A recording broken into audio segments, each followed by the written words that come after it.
Hey everybody, it's Bob Knackle coming to you from the Knackle Map Room. And today's Throwback Thursday is going to follow up on what we talked about last Thursday, which was discussing the capabilities brochures that we put together.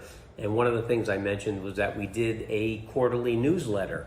And that was something that I've gotten a lot of DMs and voicemails and emails about. So I wanted to tell you a little bit more about that because there have been so many questions about it.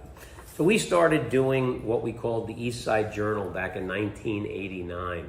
This was just a very simple newsletter that was 4 pages, had market information inside. On the back, we had a little graph showing market information. We always looked at statistics. And we did that for a couple of issues. This was our second issue, which as you can see was in color. S&L crisis came along, couldn't do it in color anymore. So our next couple of issues were done in black and white. And these were copied on our copy machine. We didn't send them out to the printer.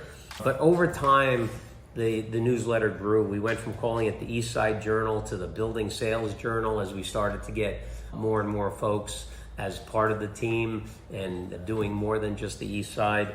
And we eventually got to this form of Building Sales Journal, which was 32 pages. And in this newsletter, we always put information about what was happening with our transactions, an ad that we did for some of our activities. We did information on properties that we sold, a little write-up on each one. We actually sold ads to attorneys, title companies, mortgage brokers back in those days. We sold these ads for $5,000 a piece every quarter, and that helped subsidize some of the cost of this, which our circulation for this newsletter, as I mentioned, got up to over 320,000 people at its peak. But we included information on some of our teammates, information on sales that were going on in each borough. This is a summary with photos from our holiday party. These were photos from an award ceremony that we had recognizing our top producers.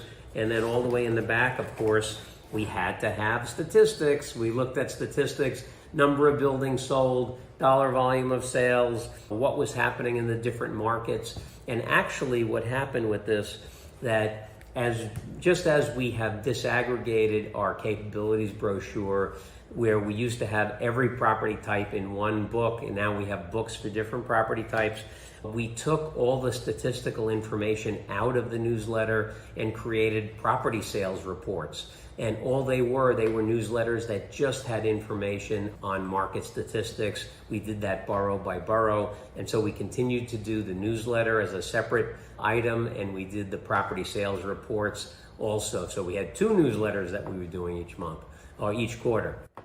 But it was a great way to keep clients updated in terms of what we were doing. It showed our capability and was something that really helped with the market presence that the company grew. So that's the Building Sales Journal newsletter. It worked really well for us, and I think if you did something like it, it would work really well for you too.